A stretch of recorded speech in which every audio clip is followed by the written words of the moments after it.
Hello, just making sure everything is set up the way it needs to be. And it looks like we are good. Oh. Alright, hello everyone. I'm doing a little bit of a puzzle game today. And we're gonna be doing a few things, but first the game. This is Mosaic of the Pharaohs. It's like a little number logically puzzle game, and it's a huge puzzle. Legolas Stankleaf, thank you so much for your continuous support through my dead streaming career. There is going to be a lot of yellow and a lot of red. And those are the main colors you'll see other than the blue background. Bluish, blackish. But it's just a giant puzzle where there's all these little sections, and each section creates another bigger picture. And what I'm going to do with this is I'm going to use this game to help myself get better at what I'd like to call podcasting. But let me explain this game real quick. So you'll see there's each of these sections that are around here. And there's a number that tells you how many yellow spaces are nearby. So for example, like really easy, you can see there's 0 near this one. So I can basically mark this out, and then I just keep going through. Like this says there's 2 nearby, and since I've marked these out, then I mark this. And I took the assist off, so it won't tell me when I'm wrong. And now I have these 2 sectioned out, and I can just quickly go through this little section to show that when I get done, it'll essentially automatically keep it locked in. Because for now, I can keep editing it as much as I want. But then, once I get everything together, it'll be like, all right, you're done. And it'll show me, it'll add like other colors to it. Oh, wait. So see, now it's complete. And now I can't change anymore. And also, since these are sectioned off, these numbers actually don't affect how many squares are here. So each section is its own little thing. Like this one obviously is 1. This could be that 1, and it would not be affected by this 0. But yeah, I've gotten a little bit. I've completed 3.76% of this. And as you can see, there's 57,000 tiles to go through. So, not saying we're going to get done with it today, but we'll get a chunk. I bet we can get to 10% at least. And some of these sections, they'll actually have very specific things where you can read like a fun little history thing or whatever. And there's like 2 or 3 of these games out, maybe 4, by the same person, and I think it's fun. Good time waster.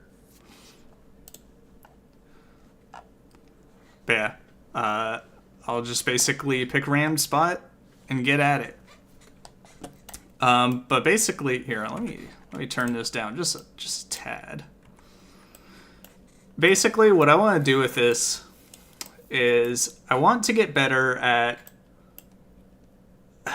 not like creating a podcast, but what I'm going to refer to as podcasting, which basically by that I mean being able to just talk about literally whatever the hell while I'm doing something completely different. Because I don't know if other people have noticed this before, but I've noticed this about myself for like a long time, that whenever... So there's a couple of things about streaming. it's very important that you should be able to keep talking even when like kind of nothing's going on, or like you don't really have anyone to bounce off of or talk with. But I think another very important thing is to be able to talk about basically whatever, even while things are happening on the screen, which I'm really bad at. I notice a lot that I do that with games of I'll like even when I'm trying to talk about something else, I'll just immediately start talking about the game. And like say in Stars in Time last week, for example, I like there was barely anything to talk about, but I was still just describing every action that I was doing and everything that I was narrating basically. So I'm going to challenge myself a little bit today by streaming for a few hours, and I am just gonna I'm giving myself a game with nothing to talk about. Like, I could describe every action I'm doing right now, but I need to be able to just turn my brain off for the game, just basically do that on instinct, and then be able to talk about whatever random subject comes to my mind. And so that's kind of what I mean about podcasting. Just be able to talk about whatever the hell. And it's like, sure, this visual is going on. It's a nice little Subway Surfers type deal. But I can, I can talk about whatever, engage with whatever. And I think that'll be, this will be a nice little practice session for me. Because, I kind of do want to get into streaming a bit more. I'll say it's a bit of a multifaceted reason why I haven't been streaming as much. Part of the one that I think everyone runs into is just there was just a slight part of me that was like, man, I don't get the same joy out of this anymore. And so I was just like, there have been multiple times where I'm like, okay, I'm going to stream today. And I would literally set up, get OBS up, the game and everything. And I'd just kind of sit there for a second. I'd be like, man, I don't feel like doing this.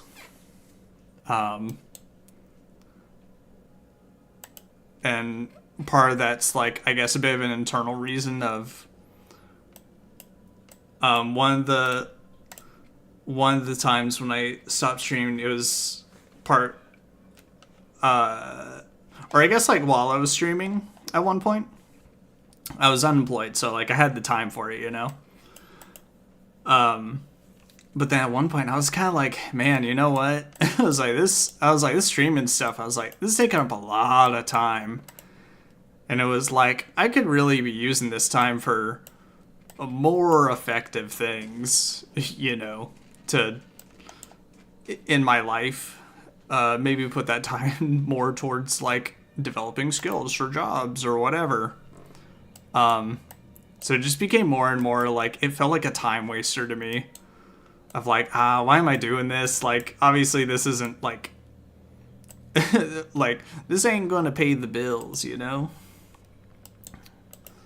So I started to wean off of that a little bit. And then it just became a thing of like, each time I would open up OBS, it'd be like, well, what am I, like, why am I doing this? Like, what am I getting out of this, really? But you know what? I do think there is some internal enjoyment that I get out of this.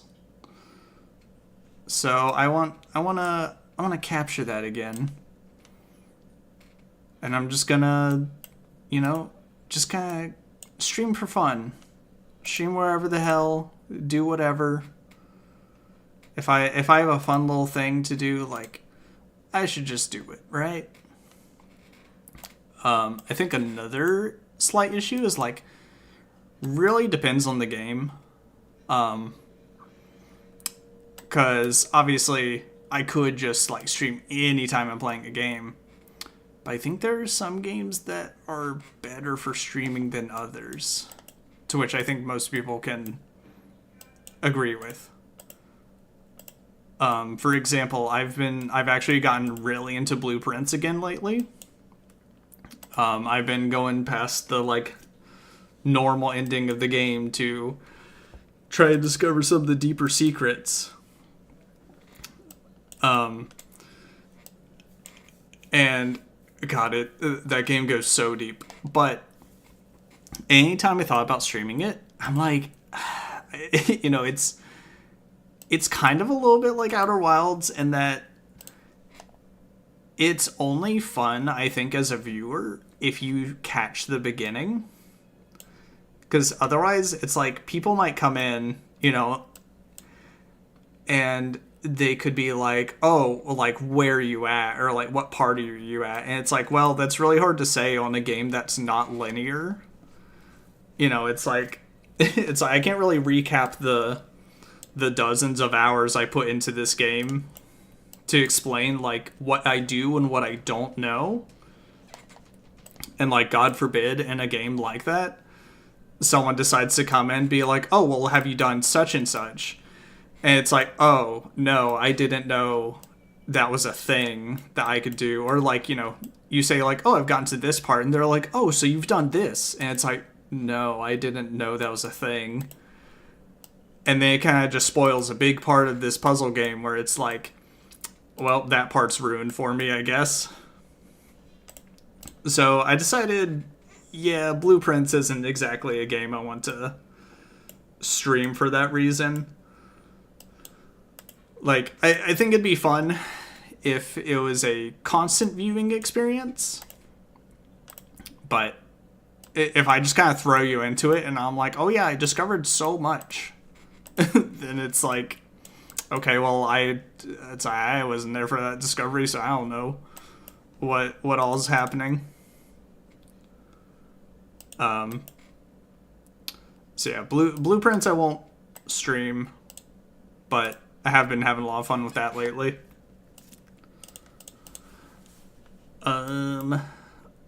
Let's see, what else?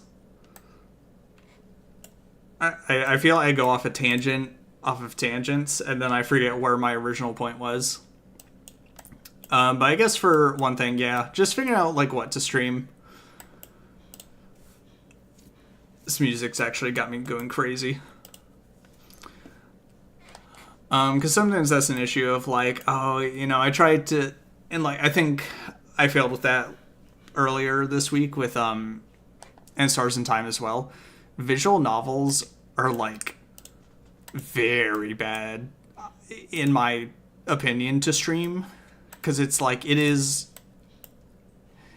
most of what you're doing is just reading, then it's like, there's really no time for you to talk about anything else. There's no time for you to do anything else.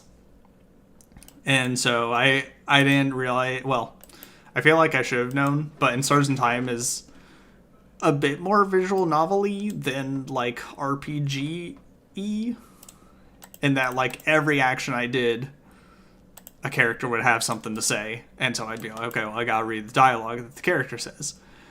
And it's like, well, if the characters are reacting to everything that's going on, it's like, there's not really anything for me to react to or to, like, really commentate on.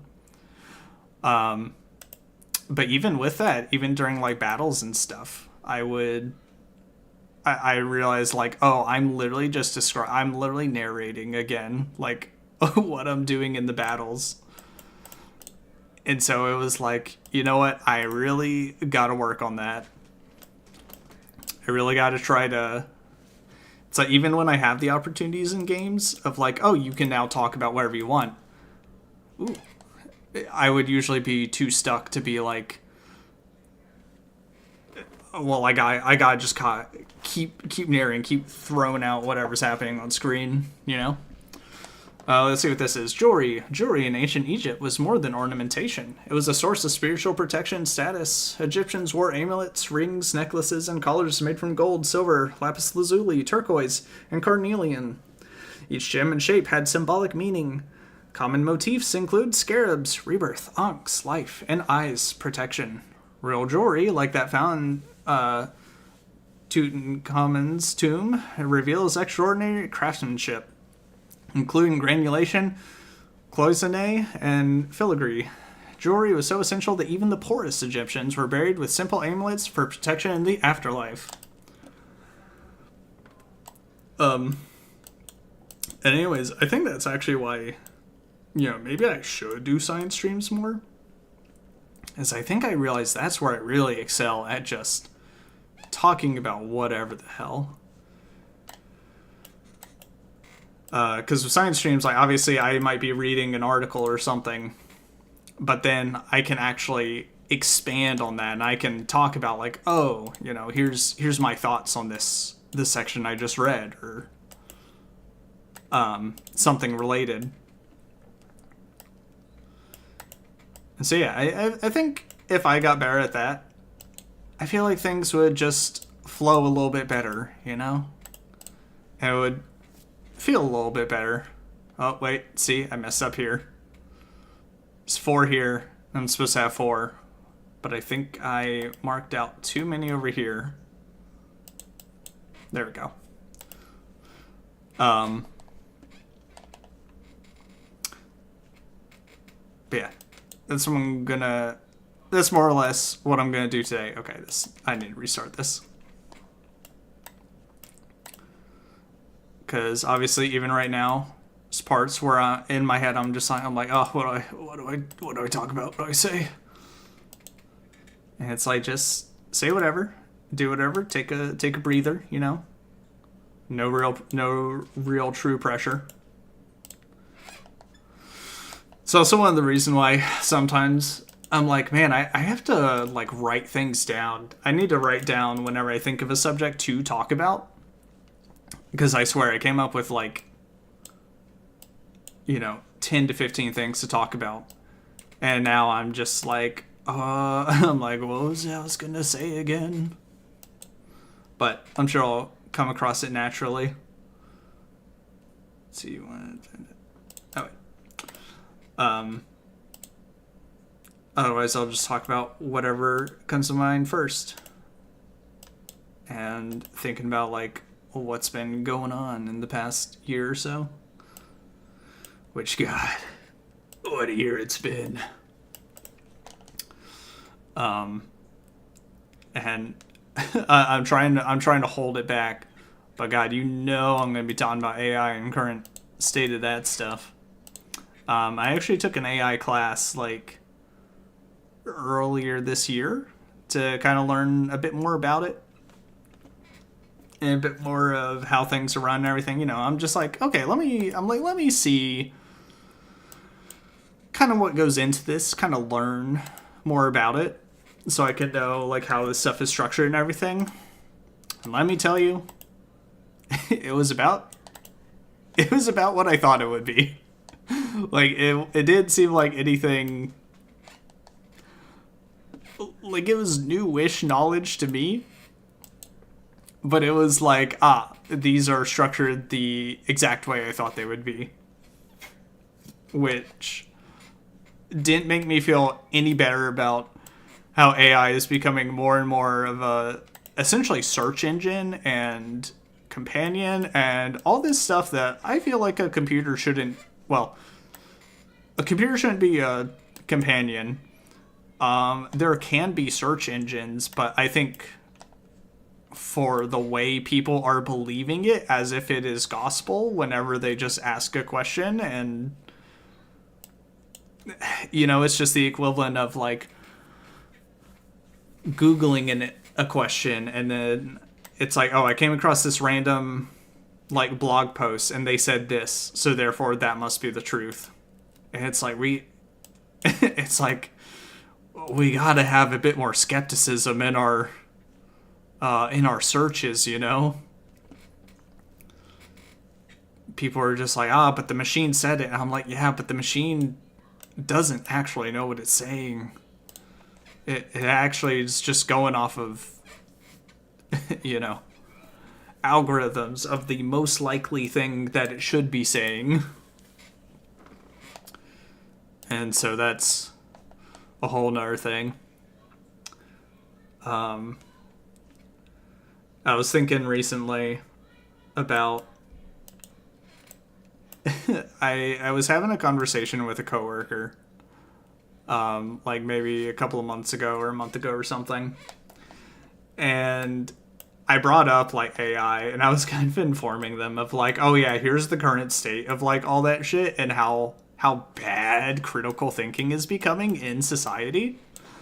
And then like after I kind of like finished going through all that, like we just kind of sat there, continued our work for a bit, like not saying anything, and then I was like, in my head I was like, oh shit, I kind of brought down the mood. I forgot brought down the mood with that.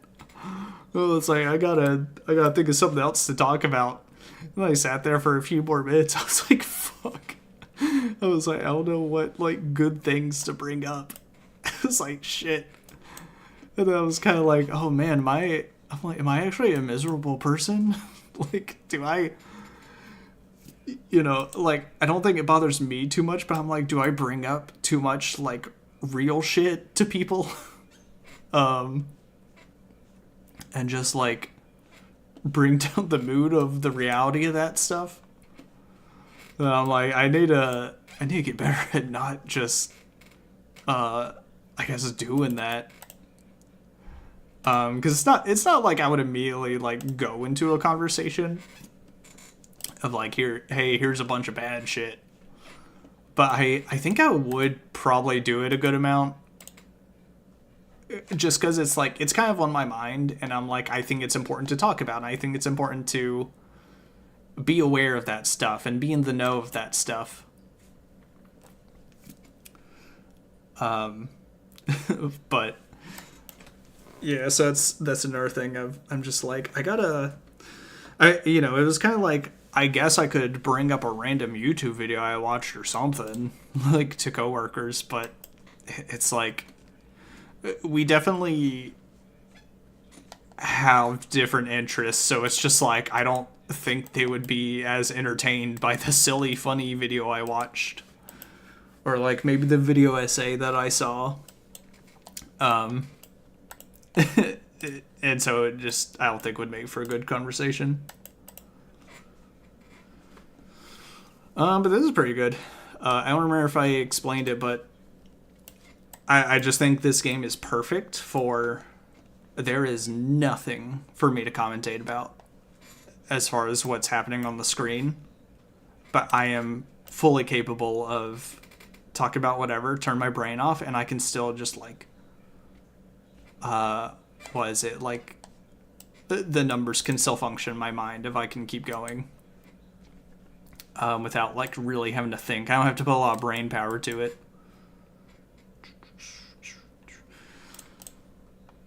And let's see what else. I guess I'm gonna talk more about AI, but what else has been happening? Are there any other? Oh, I randomly started to get into Guilty Gear recently. Not as like gameplay, but just learning about the story. Because I really get no entertainment from fighting games. Like, even Smash Brothers, like, people would play all the time, and I'd be like, yeah, like, I'd be like, I'll play a few rounds, and then after a while, I'm like, okay, I'm like, this isn't that fun. I'm just like, everyone else is like really trying, and I'm like, I don't care that much. But anyways, like a lot of things, surprisingly, I heard one of the songs from the Guilty Gear soundtrack, and I was like, ooh, what's this from? And I was like, oh, it's from Guilty Gear. And I'm like, like, I always see little bits of Guilty Gear, and I'm like, I think it looks really amazing, but obviously I have no interest in fighting games. But I was like, fuck it. I was like, maybe there's like a story mode or something that I can watch. And there was. And so I'm kind of currently going through that now. And I love fighting games' abilities to be like, here are all these random characters, completely like different styles, different backgrounds or whatever. And here's the story we've like relatively haphazardly thrown together to be like, and here's why they're all in the same situation of like whatever the hell's happening. Like with Street Fighter or like Tekken, it's like, oh, there's a tournament going on, so everyone's like got their own reasons for going into this tournament. And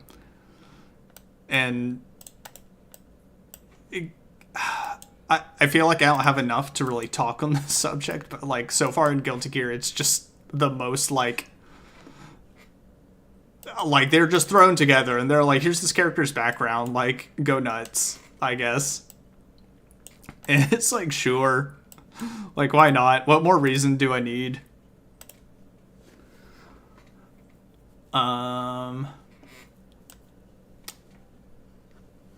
Trying to decide how much real shit I want to talk about.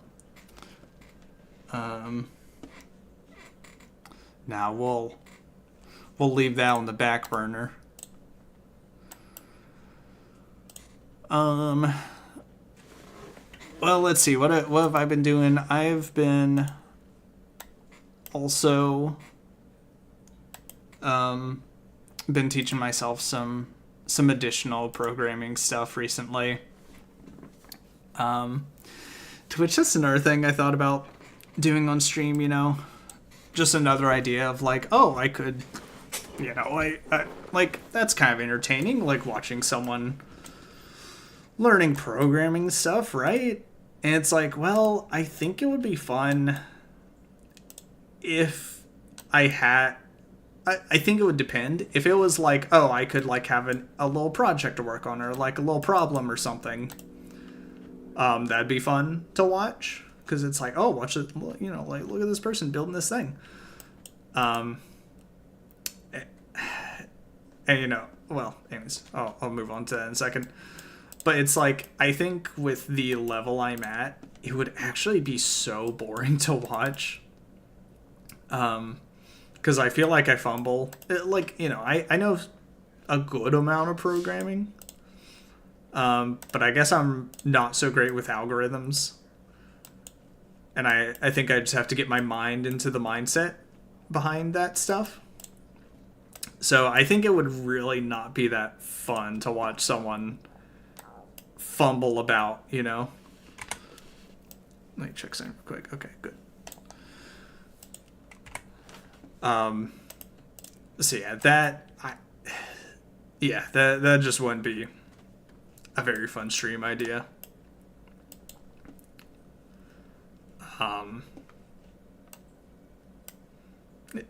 Cause if it's like I know what I'm doing the entire time, and it's like I know the direction I want to go in, and I'm just moving along, and people can come in and out, I think that's good. I think if you just come in, you're watching someone like learn step by step little basic stuff, it's like, oh, that's not that fun.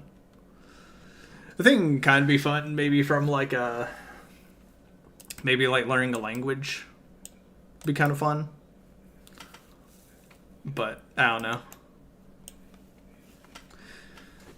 It's also a little bit of a thing of with streaming, you gotta figure out like what are you willing to do for at least a few hours, right?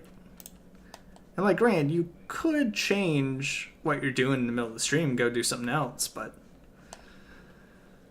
I feel like depending on what it is, it could be I don't know if jarring's the right word per se, but I just feel like, you know, like if I did like half an hour of this, then I decided to go do half an hour of something else, and then I decided to do an hour of something else. It's like I feel like it's just like keep it consistent, you know. I don't know if that helps with like That. Oh no, I was in fact saying that I probably would not be doing any programming on stream. It's not gonna lie. Along with, I don't think I would be able to be very entertaining. I can fully recognize that I still think my programming logic is still very shit to where I make very bad code. And I don't want to take that criticism. But if I, like, someday, feel like I'm confident enough to where I could start a little project or something, I think that could be fun. I've, actually in the past, like, year or two, it's true, I do have to make bad code before I can make good code, but I don't want to show that I make bad code publicly and flog myself, And God, I know coding's gone to the... Maybe. I think it's just, I really just have to sit down to practice. That's the main part. And I know a lot of stuff today has gone to vibe coding. But... And, like, it could maybe kind of help depending on the purpose. But I feel like it can be bad practice depending on what you want to do, where even if AI spits out code that works, it's like, depending on what you're doing it for, it could be bad if you don't know how it actually is doing that. Which you could go over and review it, sure. But I don't know, it leaves a bad taste in my mouth for now. Like, I think if you're doing a stupid, silly one-off idea, that's fun. I think that's, like, sure, why the hell not? Actually, I'll get into it a bit. I talked to someone that I actually graduated school with recently, seeing how he's doing. And boy, he is, like, definition of taking AI to the most, like, min-max level that he possibly can. ADS, you can't just say acronyms at me and expect me to know what they mean. Where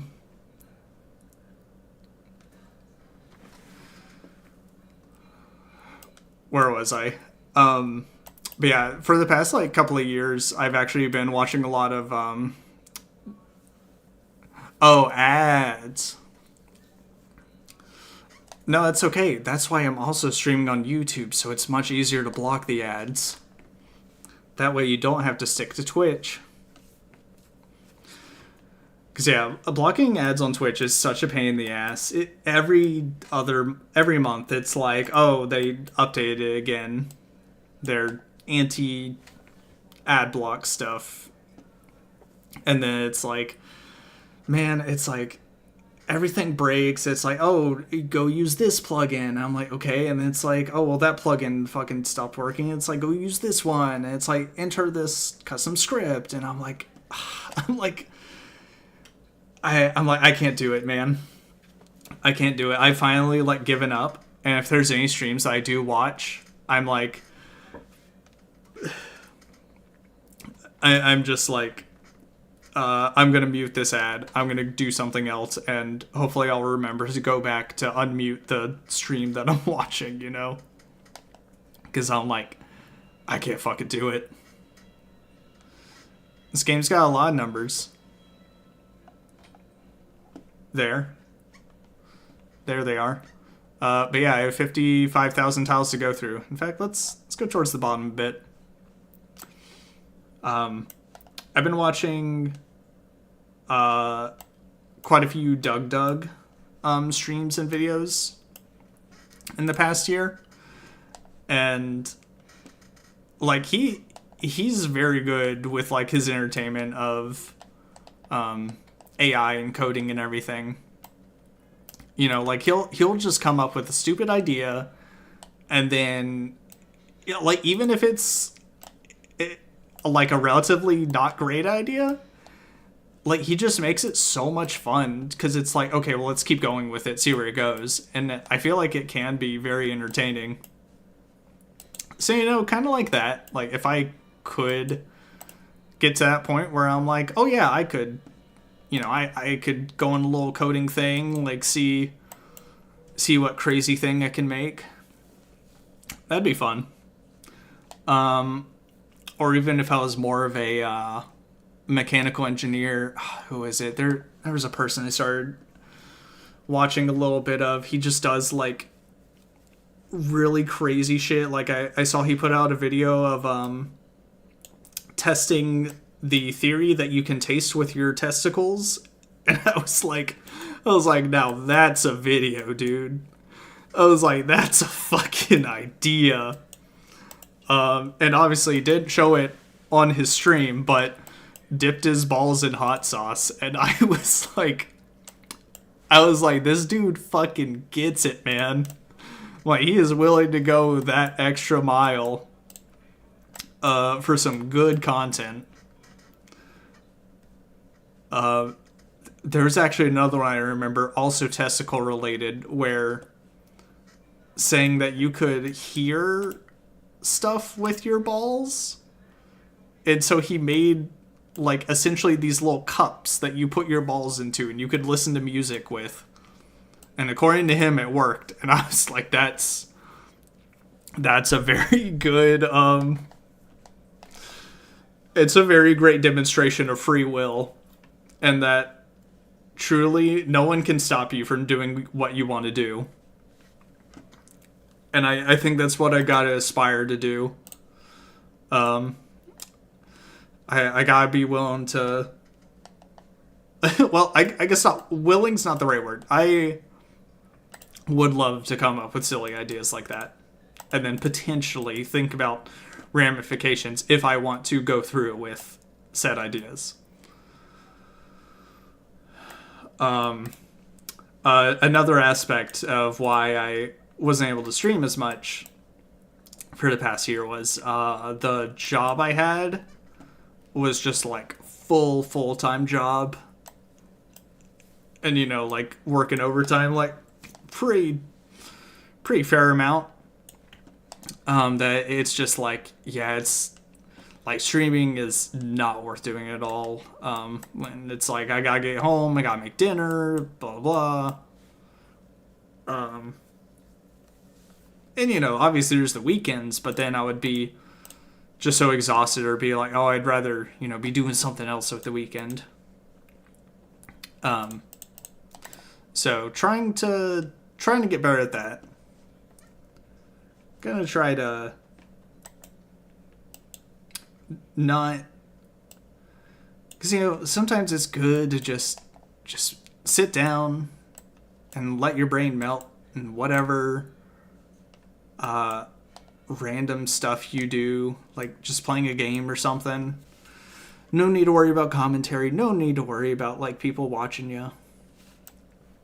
And I think just each game, I was like, well, I could stream. I was like, or I could just continue like playing this game and not have to talk to anyone. Just be sad like everyone else. I can't do it. My brain chemicals don't work that way. I fight the idea too much. But I also can't bottle my feelings because I ain't that type of guy.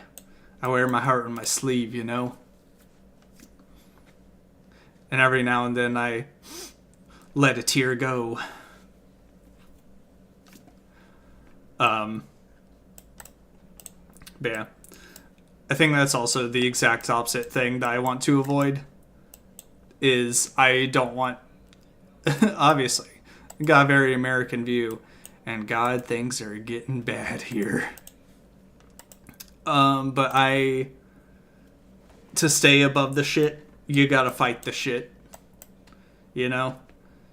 I can't let it stop me. I will say I don't have to worry about that job that was overworking me anymore. Like, thank God.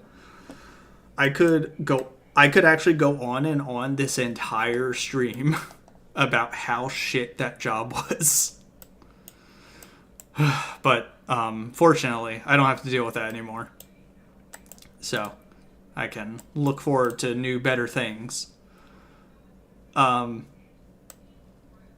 that was probably like that was probably the most, like, I'll say depressed I've been of, like, just dealing with that job. It was killing me inside for, like, multiple reasons. And, you know, even being at that job, just outside that job, my focus was like, I gotta get out of this fucking job, dude. So, constantly working towards that goal.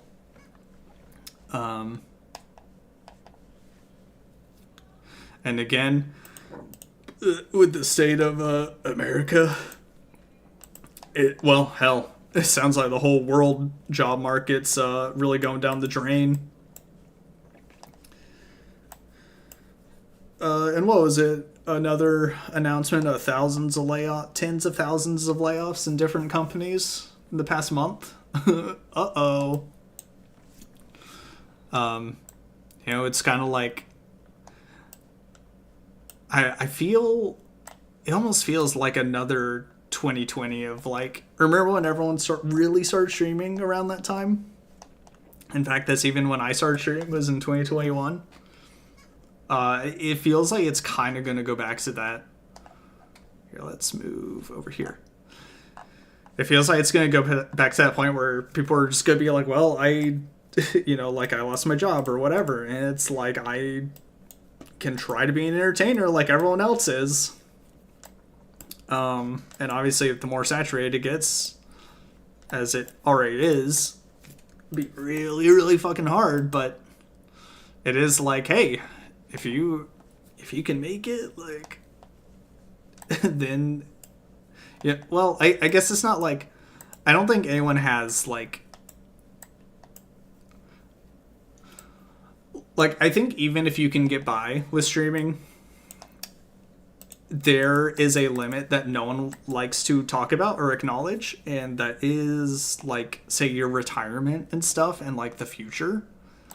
It's like, I feel like some people can, you know, make enough to get by. Even people that say, like, oh, this is my, like, full-time job, so they just focus on streaming and stuff. But even that, it's like, yeah, it's like, are you saving money? You know, are you able to actually make a living, or are you just also, like, is it more or less the same? So I worry about that for a good amount of people. Whoop.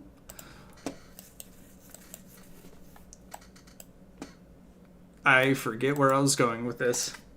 Oh, well, doesn't matter. I was gonna say transition to another AI talk. No, I should probably hold back. I feel like most of the people I hang out with, I preach to the choir about that stuff. Oh yeah, I was gonna talk about my coworker though, who absolutely is like complete opposite feelings of that.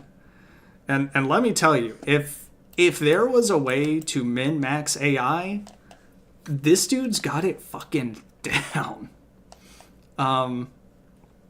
So, my friend who runs, well, I guess he doesn't run the lab, but he is a postdoc in a lab, and he has multiple undergrads. He basically has developed a system for him to utilize AI to take his notes, write them all down, basically interpret results, do like any vibe coding that he needs done. And he was explaining it all to me, how in my head I'm like, that's fucking crazy, dude. So for example, like he'll basically just record his voice when he's like doing an experiment or something, and then later on he'll have AI transcribe it And then, he kind of goes through and makes sure that everything's, nothing got, like, mistranscribed or anything. But he's just like, yeah, it's so great because I don't have to write down any notes or anything. To which I think is nice, but I think there is, there is also the aspect of like, well, if you write something down, you are more likely to remember it. But he also doesn't pay for AI at all. He'll he'll use different AIs depending on their performances with things. Like he'll prompt one AI, ask like, hey, like he'll even ask one type of AI, say like Gemini, and it'll be like, hey Gemini, how should I prompt like ChatGPT to ask about this, or like whatever. AI is really good for coding. I forget which one he told me. Was it Cluster? I don't remember what it's called. And so it's like he'll use free responses because I think there's limited, free responses you can have. So he'll use one AI's free responses all up, and then put the real questions into like another AI. And so, and he's even teaching his undergrads how to utilize that and how to do the same thing. And so as a result, he's got like, I don't know if this will make sense to a lot of people, the scale of this, but he's got like 10 undergrads all under him. Like 10, like, so when I was in school, like having like one or two undergrads was like, that's a lot, because it's like you got this person that you got trained, but you also have to do your own stuff. He's got 10 undergrads, coming in at different times that he can have them run multiple experiments, and he doesn't have to like look over their shoulder constantly to make sure they're doing the right thing. So that, like, to me, that's crazy. And I'm happy for him that it is working out that well. Because I'm just like, God, I don't know if I could do that. And I guess the only challenge he kind of has is getting some of his undergrads into that mindset of how to use AI technology and how to essentially, like, I'll go ahead and say prompt engineer. Because he'll say, like, sometimes they'll just, like, prompt an AI, then they'll, like, say thank you, and it's, like, obviously that wastes, like, one of the free messages or whatever. So he's kind of got to teach them, like, hey, here's how to use this in such a way. But it's just, like, other than general tech bros being just, like, glazing AI for no reason, like, I've never seen someone actually min-max AI like this. And, it feels weird, but at the same time, it's like, okay, he is actually using this as a tool. And I think that's really good. Like, he's not using it as, like, a general search engine. He's not using it as, like, a companion or something. It's like he is actually utilizing this thing as a tool to dig up, to utilize his current knowledge with adding to it and everything. I just think that's, like, pretty incredible for someone to do that. So I do admire him for that. Me, I don't know if I could do that. I think I'm still, like, even as a tool, it can be useful, but I don't know if I would want to fully integrate it into my studies like that. Speaking of studies, I was thinking, well, never mind. I won't get into that stuff.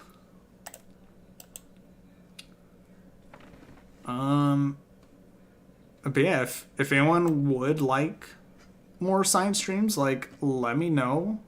I'm down to do them. I think I just have to think of, I have to find some good stuff to talk about.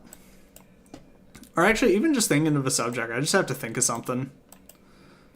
But again, it's like, I think I've wired my brain so much that I'm thinking about like current events and stuff. Like, I'll be like, oh, let me look at something like AI or whatever. It's like, well, everyone's fucking... it's like, again, I feel like I'm preaching to the choir about like, oh, here's an article that says AI's not great for us. And it's like, well, I don't think a lot of people actually disagree with that. I'm trying to think. It's like some of the articles you read where it'll be like, hey, global warming, still bad, or, climate change is still happening. And I think a good amount of people are like, yes, we are aware. It's like, why did we do that study?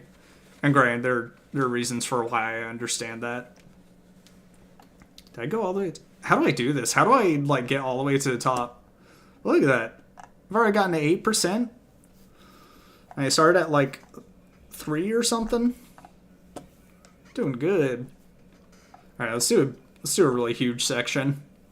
I've been keeping to these small sections for a bit.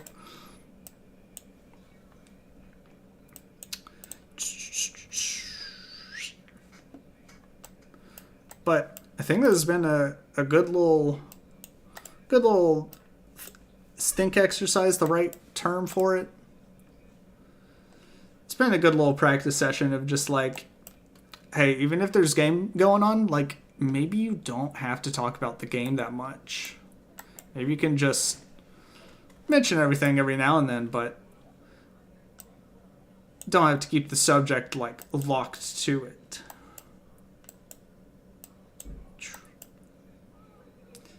Let's see.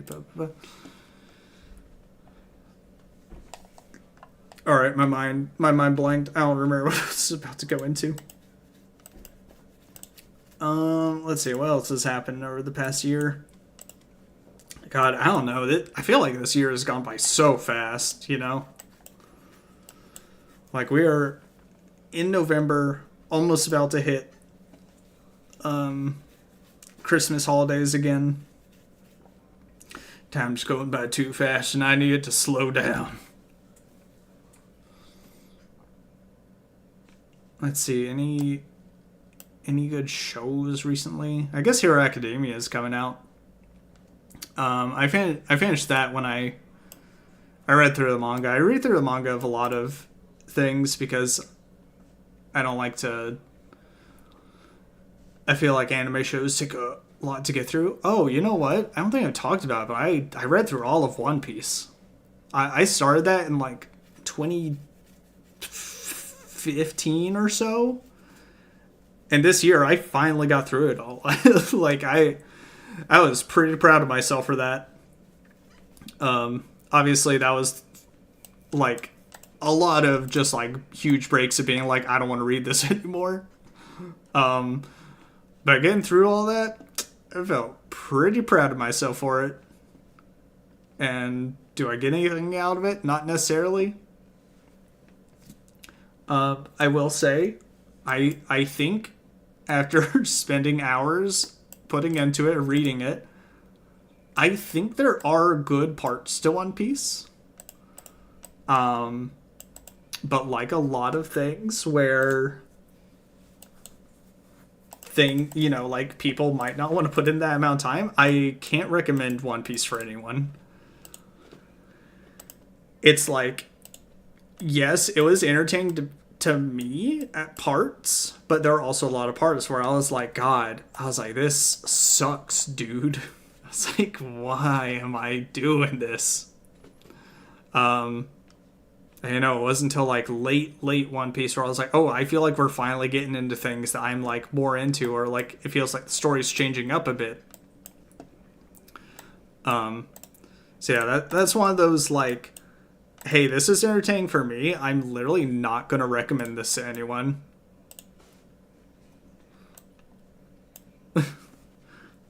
Yeah, I did have the sound alerts off because I was like, I'd have to go through and authorize this and everything. If you really want me to, though, I can spend that time. It really shouldn't be too hard. Pretty sure I just have to log into the website and confirm any updates. Maybe next time. I did disable a lot of my panels. I cannot help you if you had a stroke. You will have to call 911 for that. I'm sorry, there's nothing I can do about that. I'm just sitting here.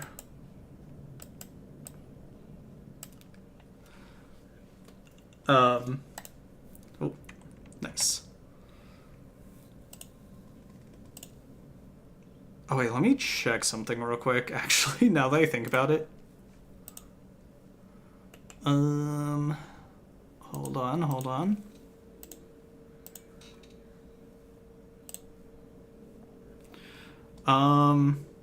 Ooh, you know what? I should put up the panel for my VODs now that I think about it. Because I'm pretty sure I have this linked to my main channel, which, God, I haven't touched in years. But yeah, the VOD channel is where I actually stream on. But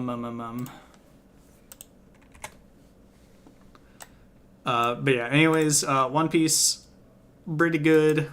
Does it need to be thousands? Does it need to be hundreds and hundreds of chapters long? Probably not. But you know, at least now I can be like, I'll be there when it ends. At some point.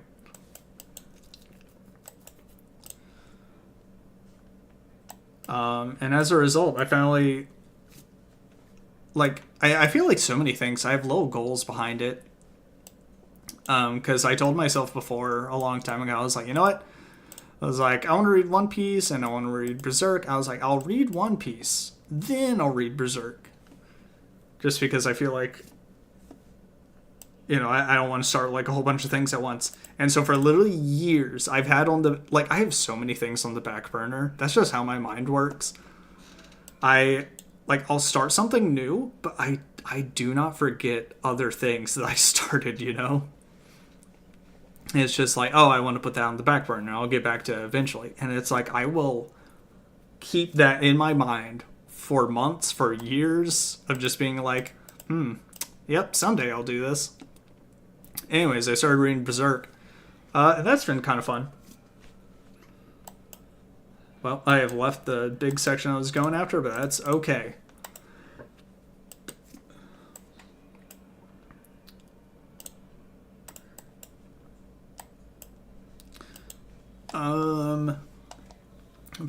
I think I said earlier, but I read Hero Academia and finished it when it about when it came out, and that was pretty good.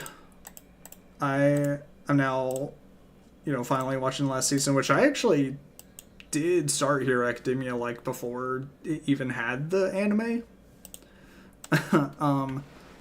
Hashtag hipster.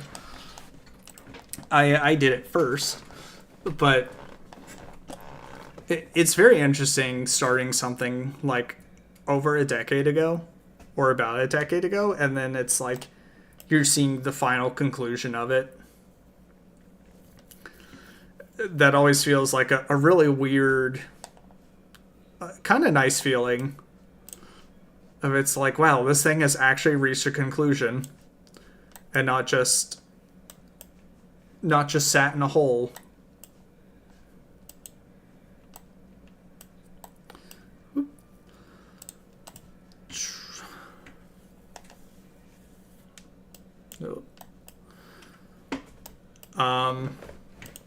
Well, I got nostalgia for another game I played as a child. It was kind of like a Myst-like game. It's called Atlantis 2: Beyond Atlantis. And this is just one of those like things from my childhood that's been lost to time. it was such a big game that it was actually on multiple CDs. So I don't know how many people that even listen to this will like remember this, but CDs were not like that big on holding data and stuff, or I guess at least running things. So sometimes you would have a game, and whenever you would get to different parts of that game, you would actually have to switch the CDs out. You would get to a part and then be like, okay, please insert disc 2 or whatever. Which is like crazy to think about, because like obviously kids nowadays, they would never have to do that. Never would they have to have like such a almost roundabout way of having a big game. But anyways, that's how this game was, and there were 4 CDs to it. And so it's so annoying, because it's like, especially like if you fuck up one CD, it's like that's it. You know, it's like that's a fourth of the game you can't get through, or you can't do because the CD's scratched up or whatever. And God, man, even though there are bad things with having all games just be fully digital and everything, like, I'm so fucking glad I don't have to worry about keeping a CD completely spotless and not fucked up and everything anymore. That's so nice. But anyways, this is like a very big puzzle game. And sometime in maybe like, this came out in like probably the 90s, maybe early 2000s. And sometime around like 2000, I'll say like 10 or so, they created an iPad version of this game. And they had to gut a lot of the puzzles that were in it. Which, you know, sad, but whatever, I guess. Like, I guess whoever's on iPad can play it. And then they released it on Steam, but they ported the iPad, instead of just taking the PC version, they ported the iPad version to the PC. So it's on Steam, but according to people on there, they're like, yeah, this looks like shit. It like the UI sucks. Not like half of the puzzles aren't even there, and I'm like, that's not a fun experience for a game I played as a child. And so I got reminded of that game, and I want to see if I can find an actual version that's not the gutted iPad version. And half of me is like, do I want to stream that? You know, because part of me was kind of like, ooh, that'd be a fun, like, thing later on of like, ooh, I'm playing this game from my childhood and, like, introducing it to a bunch of people. But, honestly, with how hard it is to find, maybe it would be good to just, like, kind of put it out there. Actually, well, Thinking. So there was this idea, and I'm still kind of down to do it. I had where I would basically play like old games or whatever, and just basically play through it, kind of record the gameplay, and just talk about these old games, I guess almost for like archival sake. Because let me pull this up real quick.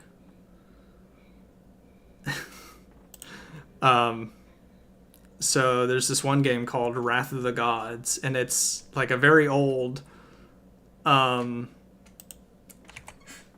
very old. I don't even remember what it came out on. But it's got live action in it, and you just basically play as like a little Greek hero, and you're going through this like huge adventure with all these different Greek tales, characters in them. And there's just a completely full like free PC version that you can play on their website. And I'm like, well, that's fucking cool. And I remember I saw like a clip of this game one day, and I was like, oh, that's a funny little game. And I was like, what is this? I looked into it and found it. But then when I tried to like find anyone playing it or anyone talking about it, there was like barely anything. And I'm just like, oh man, like it's such a shame to have these like very, very cool, very fun things go essentially just like slowly waste away to time. And I actually recently, in the past year, I got pretty into video essays. And I think I really enjoyed people just talking about like old things that like I never experienced or I never saw. And then just watching them explain like the plot, like things that go on in it. And I'm like, that would be kind of fun to do. And, you know, just kind of like putting a little thing out there where if anyone does remember this stuff, they can be like, oh, like someone's actually talked about it. So anyways, bottom line is, if I do manage to find an actual good PC version of Atlantis 2 Beyond Atlantis, I might actually play through it. I can stream it because I actually figured out how to work the OBS to be able to have streaming. Like I can stream it, but then I can also record it without my voice. Or, like I can just isolate the audio basically for the game. I think that could be pretty fun. That could be pretty good because I would love to kind of archive, especially games that I played as a kid on the internet, just being like, yeah, this was a really cool game. More people should try to check it out, or at least like, you know, at this point, it's like whatever developers are still out there. Like if there's some way to, you know, get a similar experience, or like just like even talking with old developers would be super cool. Of like, oh, what do you remember about making this game? That would be so fun. That would be so fun. And I think that'd be a cool idea. Because everyone's playing modern games, of course. Everyone knows about them. Speaking of, I did 100% Silksong recently. That was pretty fun. Yeah, since the last stream I did, like, the one in September, I think. I did manage to complete Silksong. 100%ed it. And God, it took me so long. I'm pretty sure it took me legitimately like 69 hours or something to get through 100%ing that game. Then all I had left was the speedrun achievements and the Steel Soul No Death achievements, which is just getting an ending and then also 100%ing the game. And I'm not gonna lie, I cheated. I definitely cheated. I'll admit this here, my crimes. I cheated the no death runs. The speed runs I did because I just looked up a guide and I'm like, okay, I'll just follow this route.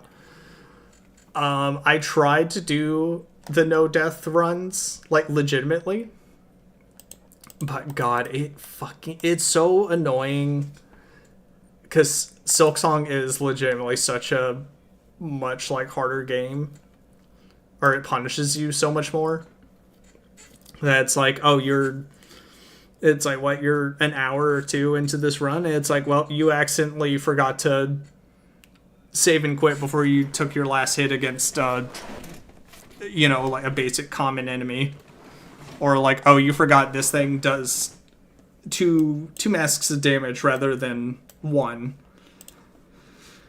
And then it's basically like, go fuck yourself, you're like dead, save's gone. So I got fed up with it because I'm pretty sure I'm trying to remember, I think with Hollow Knight 1 you could... I might have just been better at actually quitting in that game. But in Silksong, I get so impatient because I'm like, I don't want to run back. I don't want to have to redo this fight. I'm like, maybe I can just keep the fight together and then, be able to heal. But yeah, with Hollow Knight, I managed to do it legitimately. With Silksong,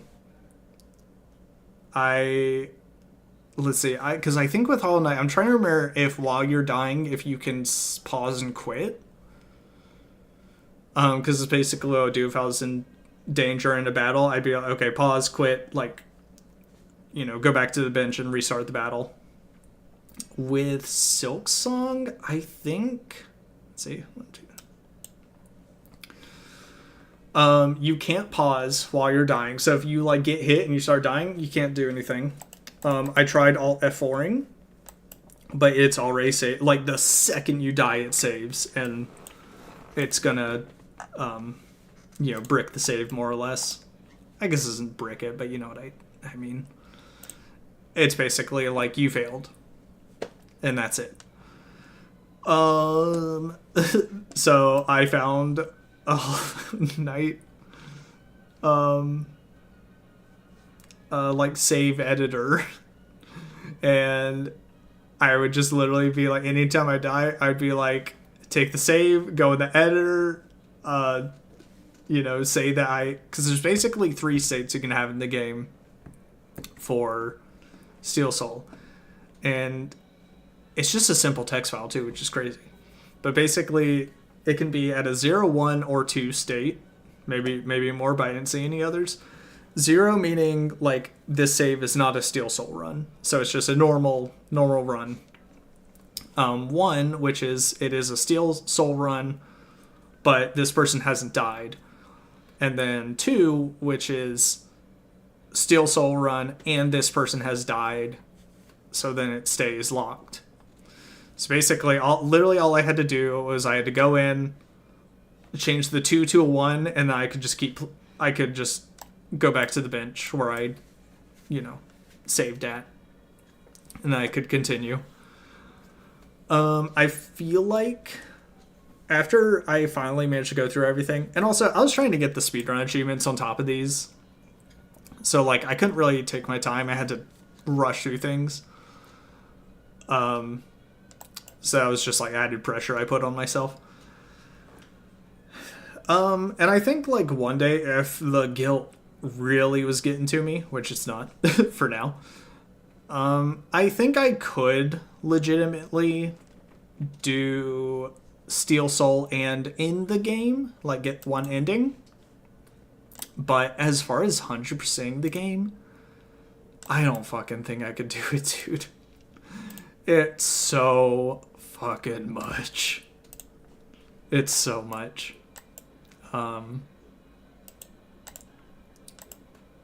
It's I could, it's just I would have to play so conservatively.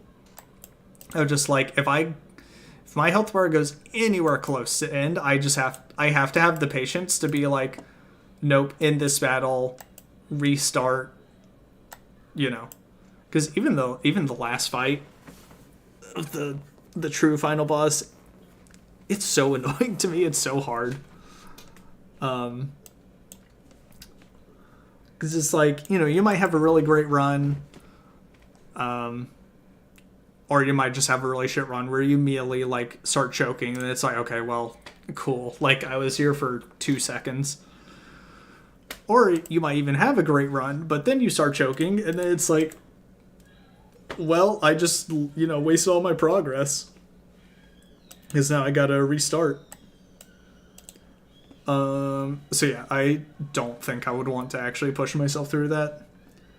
Except too, if I lost track of my health, or also the damage comboing in Silksong sometimes, I've been hit by an enemy, then fall into the enemy, then fall into an environmental hazard, and that does maybe the equivalent of 5 masks of damage in an instant. it's just like, wow, cool. It's like, I'm so glad this game bumped up the difficulty. So yeah, I don't know if I would have the patience for that, especially if I put in a legit, like, maybe 10, 20 hours into trying to 100% on Steel Soul, and then I fail. And then it's like, well, goodbye, 10, 20 hours. Yeah, couldn't do it. It would kill me inside. I would be devastated. But overall, really enjoyed it. Really like Silk Song. Glad it finally happened.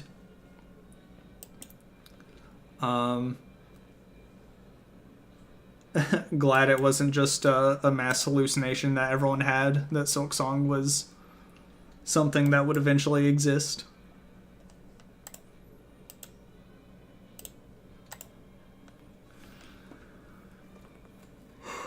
Let's see, how are we doing? We're at 10%. Okay. Sometimes they, at least with the last game that this person did, when you get to like different percentages, I think they'll add stuff out here, which maybe they already have and I just haven't noticed. Because they don't tell you when they add it. Like, maybe this is new. I don't know. But little things will be added. And it's like, oh, that's kind of fun. I like that.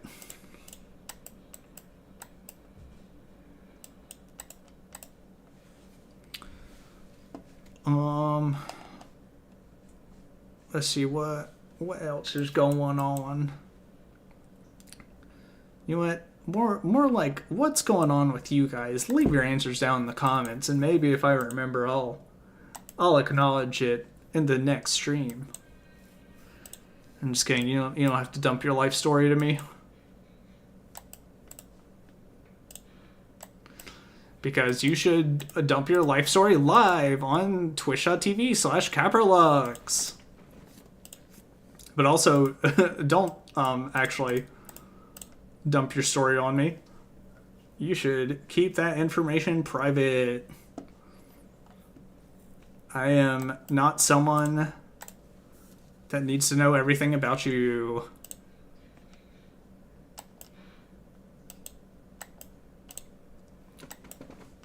Shit.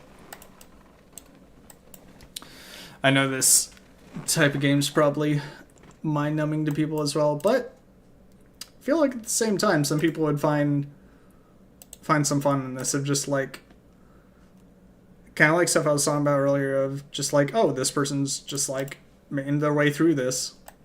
It's like kind of fun to see, because even though I know like some people probably don't understand the mechanics of it, in my head whenever I play a game like this, I can just like, my brain can just chug along and just start going, being like, oh, like, yeah, like, logically, this, like, you know, this is this one's this, like, I need to take care of those.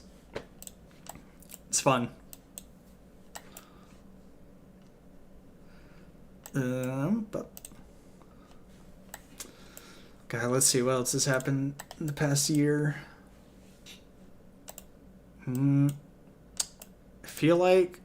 I feel like I've been seeing a lot of drama over the past year, and definitely nothing I'm ever like invested in.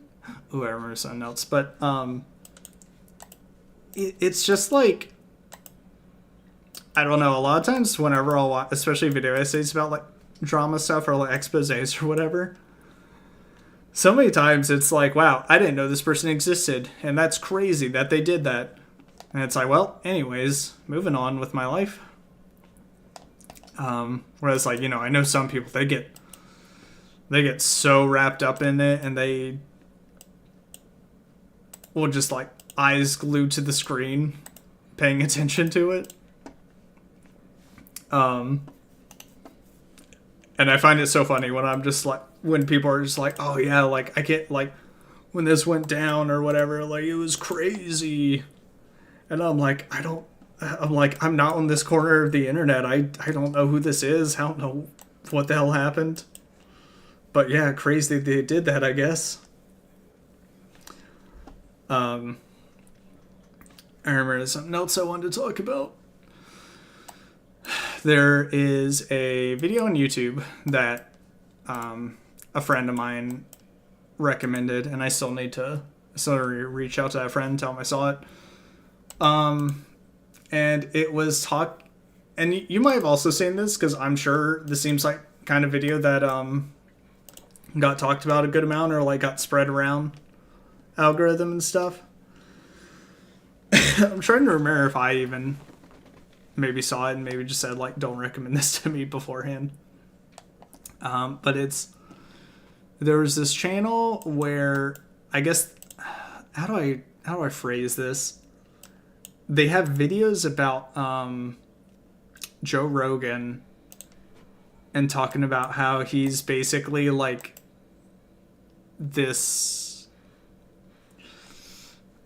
It's super hard to describe, because I think my friend that was describing it to me definitely misread what the video was talking about, you know? Like I think he misunderstood what it was on about. But I guess basically just saying like Joe Rogan's part of a cult. Like he's the head of a cult. Which I think in some aspects is completely, you know, kind of legitimate. Oh, and I gotta get a drink of some water.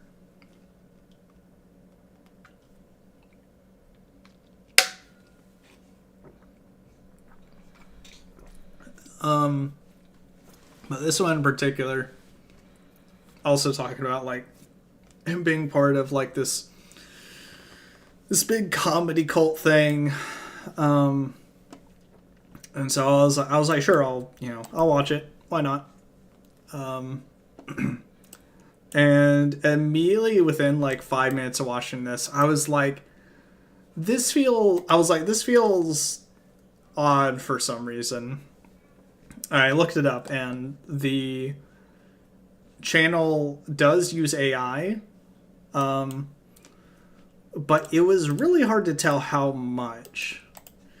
I think they, like, for sure the voices that were used were AI, but I couldn't tell if it was fed into if it was a person that recorded their own voice, then fed it into a filter that changed it to AI, which whenever someone does that, I'm like, just use your voice. Like, I don't need to hear the shitty AI voice, please. Or if maybe they had a script and then they fed that script into the AI to read, which if they did that would piss me off further, because there were certain parts of the video where, you know, they would, the voice would kind of go like blah, blah, blah, whatever. And so if they like put it into an actual AI voice, or like made an AI read it, and they either made it add us or the AI itself add us, I would hate that. Don't. Robots, you should not act human to me. You should not. Like, same thing whenever you listen to a voicemail, or like a robot voice when you're calling like service or whatever. And they're like, please give me your name and ID or whatever. And you give it to them, and they're like, 1 second while I look this up. And then they play the, so if I can do this without fucking anything up, they play the sound effect of like, you know, like the keyboard. I'm like, that shit drives me up the wall. I'm like, don't act like you are actually typing things up. I'm like, you are a computer. It actually drives me more insane than, you know, like being the kind of person of like, oh, I can't tell what's real and what's not. It's driving me insane because it's like, I can tell it's not real. It's like, why are you doing that? It's like, why are you trying to add some sort of like human empathetic almost feeling to it when I know you're not a person? Anyways, all that to say, I watched this video because, you know, within 5 minutes I was like, use AI shit, and I was like, okay, whatever, because I told my friend to watch it, so I will. And it's really hard to tell how much of the script also was written by AI, because I think there were definitely like ideas that a person could put together, or like very specific things that they would bring up. But also there's so much just like tangents about absolutely nothing. Like, I just remember at different parts, I'd be like, why are we talking about, like, you know, such and such for like 8 minutes? I'm like, get on to the point, you know? And again, maybe that was just a person that made that, because like some video essays are kind of like that, where they'll just drone on about whatever. But even then, I feel like a lot of video essays, they'll, like, they got a purpose for why they're talking about stuff. In this video, I felt like there were so many times where I'm like, why the fuck did you talk about, say, like, Elon Musk or whoever for like 10 minutes? I'm like, that's not the point of this video. I'm like, it didn't add anything. I didn't get anything from it, you know? I guess it's just general, like, internet slop of just like people getting fed stuff that they're like, ooh, I want to keep eating this, and like it's internet junk food, you know. And me, I'm just like, I'm like, hey, this is okay junk food, but I want to get to the actual food, please give me info, give me more information to feed my brain. And so with how my friend phrased this video to me was that saying that like Joe Rogan was part of some sort of like alien cult thing or whatever, or like he's part of some big mothership. I was like, okay, that sounds like kind of interesting. I'm like, seems weird. That's trying to, you know, because I don't know if that idea is ironic or not. Because that sounds like something that an AI thing would push just to be like, you know, just to make some people actually believe it, and then they have some form of like psychosis. But I'm like, sure, I'll check it out. And I was, you know, at one point they did start talking about the mothership, and I'm like, oh, okay. I'm like, that's interesting. I'm like, why they even have clips of them talking about the mothership? And then, like, I looked it up and also realized, I was like, wait, they're talking about Joe Rogan's, like, comedy club that he owns in Austin, Texas, called Comedy Mothership. I'm like, it's just actually a business that he owns. And I'm like, so I was like, I think my friend, like, miscomprehended what was happening in this video. Because I'm like, it was talking about a legitimate business. It was not saying that Joe Rogan was an alien. I'm like, that's so fucking weird. And, you know, so I was just like, okay, well, that makes me feel a little bit better that it's not trying to say he's part of some big alien conspiracy or whatever.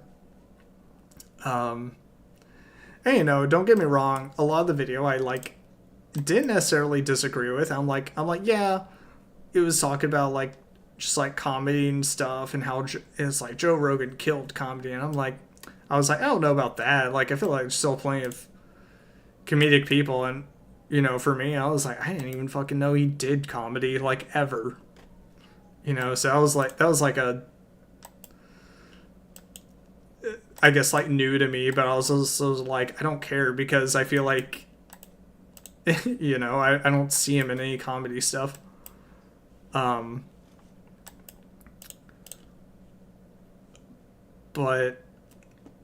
yeah, it would just kind of draw points of things, and like, for one thing, I talked about the cult stuff. And on the thumbnail of this video, it says Comedy Jonestown, which, you know, Jonestown was a very big thing in I forget which cult it is. I forget what they are. But where a bunch of people committed suicide in Jonestown, and I forget the guy who ran it too. But anyways, it compared like Joe Rogan to another cult called Heaven's Gate, where a bunch of people committed suicide when this comet was coming overhead because they were like, oh, this, there's going to be a mothership that is with the comet, and they're going to take our souls to heaven when it comes by. So we should kill ourselves when this comet comes by. And they did. And, if you ask me objectively, I don't think they went to heaven because of it. But so anyways, that was the big connection, was comparing Joe Rogan to this cult leader guy. So I was like, so your thumbnail says like Comedy Jonestown. And I'm like, but you don't talk about Jonestown. You talk about Heaven's Gate, which are two different cults. Which was another thing to me that I was like, damn, how much does AI have a pull in this? Because this just sounds like some shit that maybe AI made up and just brought up the comparison of cults and whatnot. So I don't know. Overall, the video just pissed me off because I'm like, I feel like we're bringing up points that either don't matter or don't have connection. And I feel like the overall, just, I like videos that have the connections in them. And, they had other videos, so like maybe they could have talked about more in there, but I was like, I'm not giving this channel any more attention. Because I'm just like, I don't want to start being fed this kind of content. Gotta fight the algorithm, You watch one thing like that, and it's like, okay, you liked watching, like think pieces on Joe Rogan. It's like, here's 20 of them, and I'm like, no, thank you. But yeah, so I kind of gotta tell my friend. I was like, oh yeah, that was kind of like an entertaining video, I guess. But also just kind of being like, yeah, I didn't care for it. Not my type of video, I guess. My throat is starting to get so dry. Is this what it's like for not having streamed for a while? Can't talk for hours and hours and hours.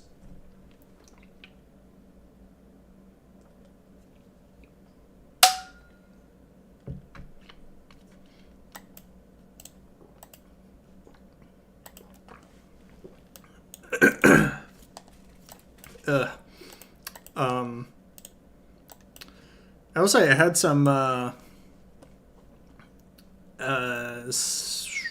guess like horror related games, for around Halloween time. But some of them, I don't know. I just haven't like super felt like getting into. I guess I could always get into the Silent Hill games. So I did want to do that at some point. Got something in my eye, no. I had some older games as well. And I'm trying to remember if it was showing up that well. Because that's another issue with playing like really old games, is making sure they actually get captured on modern capturing softwares and whatnot. So I can't remember if there was an issue with that, or if it was just one of those instances where I like booted everything up, sat there for a second, and it was like, I don't feel like streaming. I'm gonna go do like whatever the hell else. I guess you sometimes kind of have to do things that you don't want to do when streaming, maybe. But I feel like for the most part, It's just like, hey, if I don't feel like doing this thing, I should just not, I guess.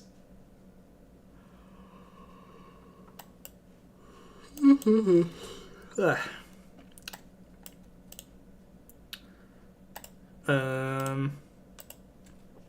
Anyways, this is what I was talking about like earlier on the stream, where it's like I feel like I talked about a bunch of like real not great shit, and then I'm like, I'm like, what do I talk about now? Like, where's the roundabout where I talk about some fun good things? And I was just like, damn, maybe I don't pay attention to enough good news, and I should try to do so.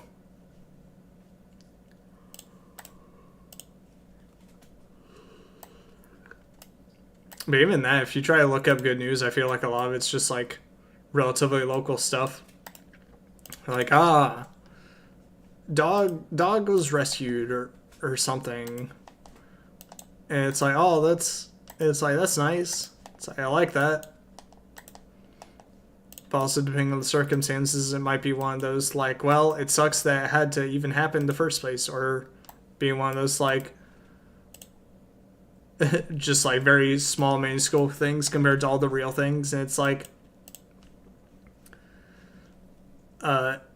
it's like, hey, that's great and all, but shit's burning over here or whatever, you know, one of those kind of scenarios. But maybe that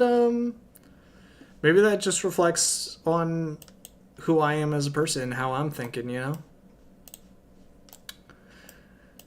I always wondered if it would be interesting if I talked more about how I think about certain things. Because not that I've kept it, like, a secret, but I guess I just haven't, like, explicitly talked about, like, how I'll think about certain things. I guess the normal, like, internet / streaming thing of, like, oh, I'm just gonna, you know, like, I'm not gonna talk about this thing, and give my, like, real opinion on it. I might just, like, gloss over it, move on. She'll probably still do with a lot of like very real things. I don't need to attract the wrong type of crowd or nothing. But I feel like it would be good to, like, if I ever thought about something, just kind of throw it out there, you know? Isn't that what I'm doing anyways? I'm just making these streams, and they just kind of get thrown out there, and then nothing happens with them afterwards.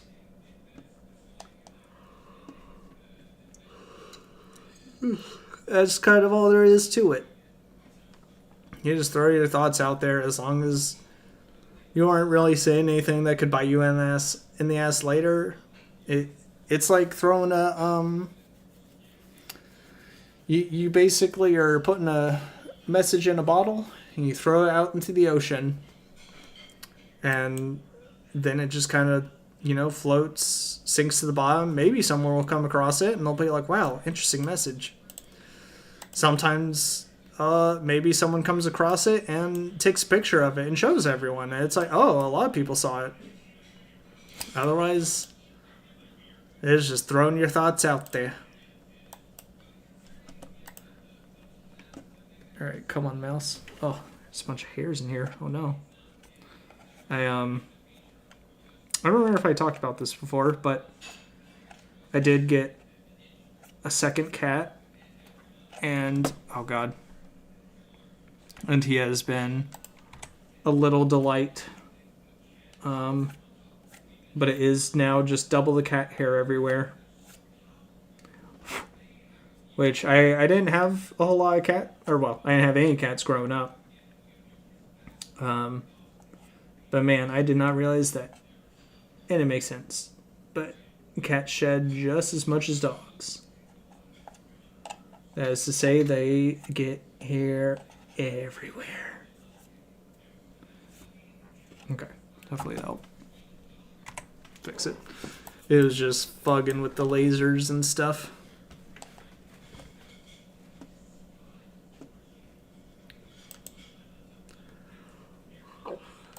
I appreciate the music in this game. The last game I think had like maybe 3 to 5 songs. Um, but I feel like this game has a good handful, and they're a bit more varying as well. So it's good background noise. Because I was thinking, I was like, if the music starts to get too boring or something, I'll just throw in my own music. But no, this is pretty good. Pretty good. You know, now I think about it,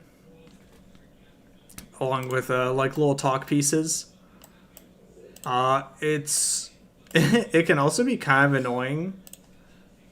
Because from what I've seen over the years and stuff, it's just like you can throw out a talk piece, but then someone might throw out their own opinion or misconstrue what you say and completely like flip it, or just like basically completely misquote you or something, or just have like a really bad take.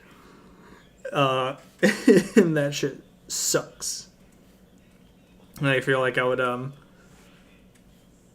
not super like that, because it's like I don't want to like, it's like obviously I'm not gonna like delete someone's comment or something if they left like a bad comment, depending on what it is. Obviously, if it was like a very offensive comment, I'd be like, okay, get out of here.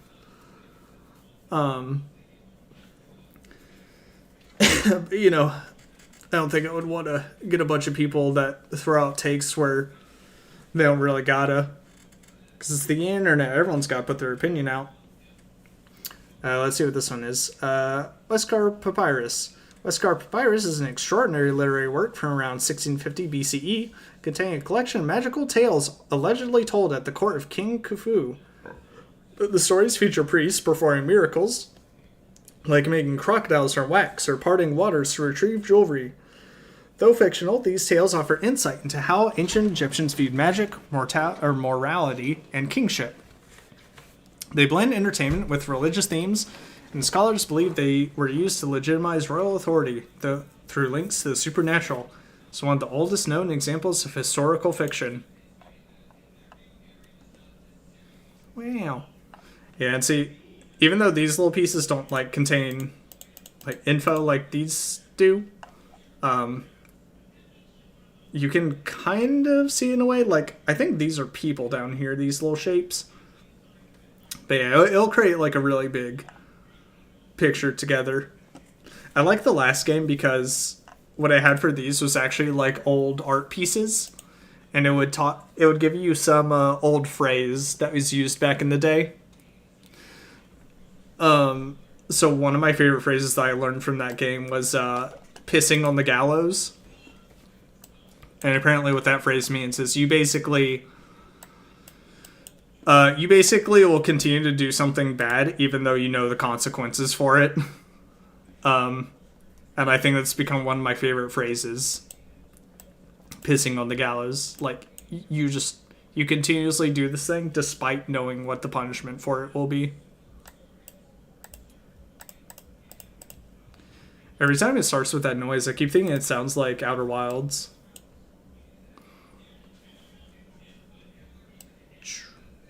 Oh yeah, actually, speaking of Blueprints and Outer Wilds, new game dropped recently, and I haven't hard looked into it, but it could be very similar. Could be very similar of that thing of like, of just, hey, you have this little mystery or this little world to go through, and 205, and you know, but it's all up to your own like logic and sort of detective work to be able to figure everything out. Which, let me tell you, I love games that make me use my brain. If you couldn't tell, I am a big fan of that. So since I'm playing Blueprints right now, and that's taken like hours and hours and hours to delve deep into the deeper story of it. I'm just like, oh no. I'm like, that's so much time. So much.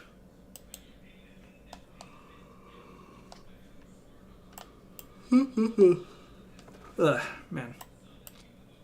I did stay up late last night. I also slept in.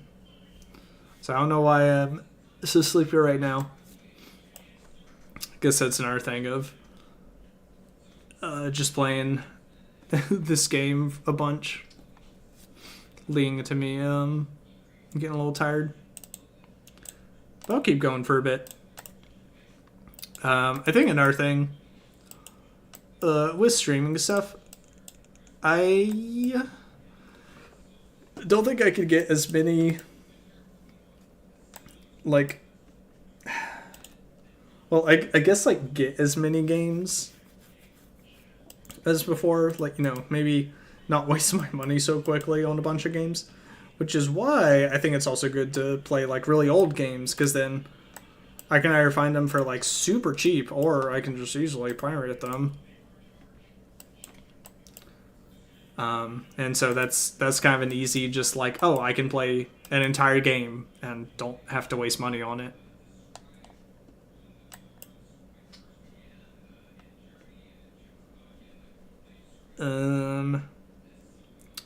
Alright, I talked about this a teeny bit earlier, but I didn't really get to touch on it.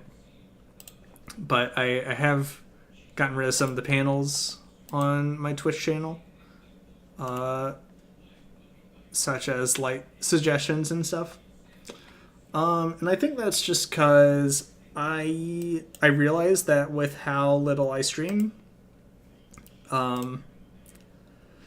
there's not as much of a reason to get suggestions, because it's like it's like if people just keep dumping suggestions and obviously I'm not going through it because I'm literally not streaming, then it's just kind of a waste of a list to be in my face. But, or like if someone's if like say one person's leaving a whole bunch of suggestions, that it's like, well, it's just that person kind of like suggesting what all to do. So not gonna have that anymore. It's probably gonna have the page be relatively pretty blank, unless there's things I like really feel like would be good to have as info. But for now, we'll see how things go. Like I said, maybe I'll make videos more. Maybe I'll try to stream more. Because obviously with Bad Job out of the way, I don't have to feel as exhausted and overwhelmed about doing streams. Yeah, I don't know. I don't know. I'm just here to hang out. And if anyone else wants to hang out too, then by all means, you are welcome here. Just keep them vibes good. Because if you don't, I'm going to get you the hell out of here so quick. I think that's another thing. I mean, I wasn't necessarily bad with it before, but definitely going to do that more, where it's like, you know,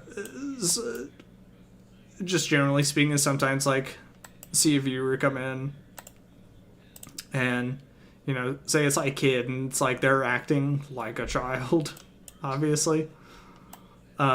It's like relatively obvious that they're a child. And I'm just like, yeah, well, I'll, you know, like let them say whatever bullshit they want. Now I might just kind of be like, you know, I'm going to wag my finger at them, be like, hey, you better stop that. And if they don't stop it, I'm going to be like, okay. And then I'll just like time them out or something, you know? And then they'll probably just leave and it'll be fine.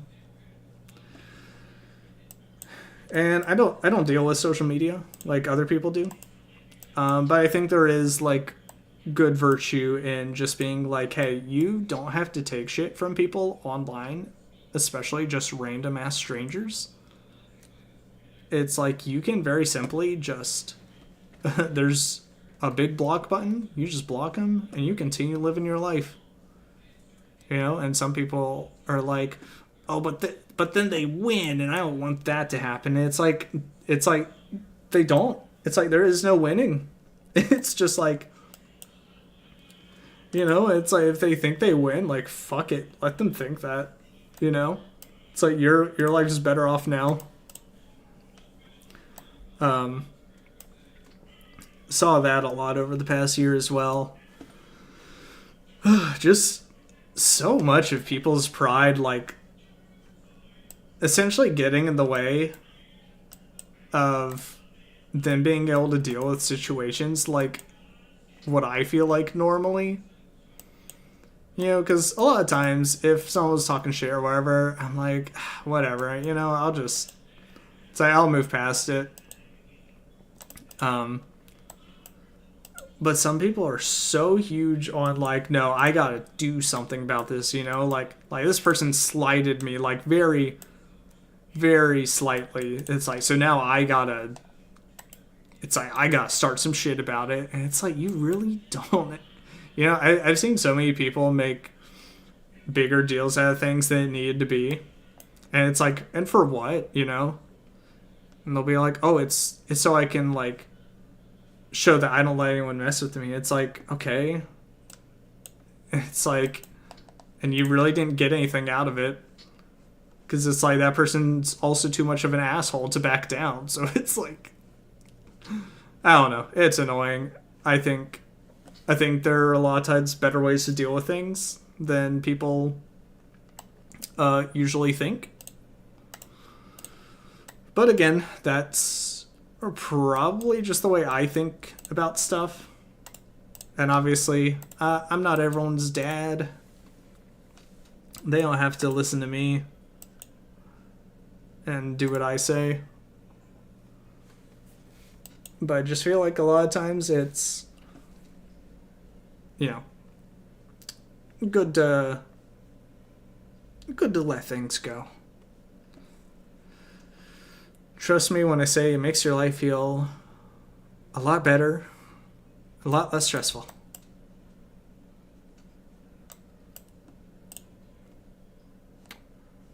I guess I will say that will be a thing I'll probably work on more is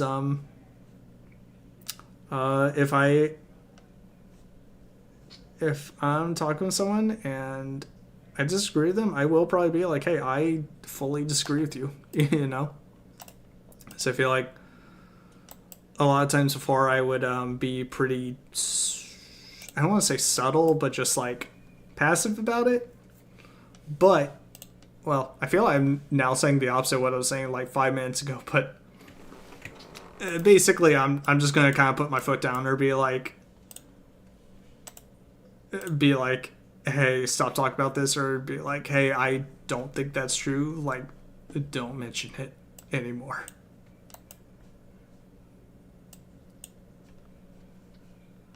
So I think it's good to practice that. All right, we got at least 10% of this puzzle through today, or at least added 10%. Let's see if we can get to 50,000 tiles. Then maybe I'll call it.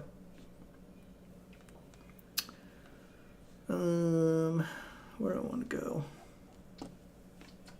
Let's go up here.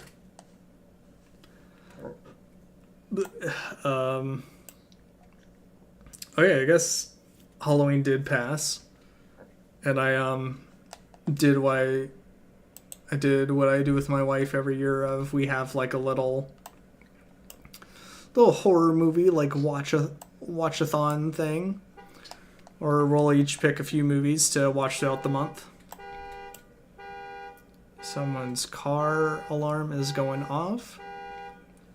Surely it'll stop in 3, 2, 1. I'm so good. Anyways, let me try to remember what all we watched. For one movie we watched was a little film called Psycho Goreman. And that was a very like silly campy movie that I picked. Because I saw a clip of this movie. And it's basically like this intergalactic, like this alien that's on Earth, and he used to be this huge like dictator and stuff. But then these kids actually like released him from his prison, and then they kind of kept him under their control. It was very Grim Adventures of Billy and Mandy, if you ask me. Because it's like, oh, here's this guy with like all this power, but then it's like, here's this little girl that's basically keeping him on a leash. And it was pretty funny. Because they give him the nickname, or they give him the name Psycho Goreman and the nickname PG. And so I think overall it was just a silly, like, kind of whatever movie. Wasn't even that horrible. Like, you know, maybe there was some violence, but it wasn't like scary at all. This wasn't part of Halloween, but we saw Weapons. That was a very fun, like, witchy movie. And what was it? Bring Her Back, which, God, I literally always forget their last name. But the Raka brothers, which I super happy for them that they're starting to like direct more movies, because I feel like they're the types of guys that like always wanted to do that, always wanted to do some sort of like big budget productions. But that movie was also like kind of witchy, but it was silly in that like watching it, it's almost like, oh, this woman's just watching a video, and it's like trying to watch like some sort of YouTube tutorial in how to revive someone. It shows she's trying to do all this stuff, but also keeps like fucking stuff up because she's constantly just like reviewing this video of like, okay, like they do this, then they do this, so like I should do this. And that movie had really great body horror is not the word I'm looking for, but just like uncomfortable body what do you call it? Uncomfortable body like mutilation, I guess would be the right thing to say. For example, there's one scene where this kid's like, he's possessed by a demon or whatever, and he starts gnashing his teeth against this counter, this wooden counter. And at first it's kind of like, like what the hell? But then he keeps going, and his teeth start falling out of his mouth, and he just keeps like jamming his mouth on this counter. And it was such an like surprisingly uncomfortable visual. And also I realized maybe it's just mouth stuff that like really bothers me. Because there's another scene where he also is like chomping down on a knife, and obviously it's like cutting up his face, fucking him up. And I was like, oh my god, dude. I was like, I hate seeing this. But it was a pretty good movie. I don't know if I'll get down to 50,000. Maybe I'll get down to 51,000. Let's see what else. We actually haven't watched a Saw movie this year. I did watch The latest Saw movie, Spiral, I think. And that was entertaining. I do like the Saw franchise, and I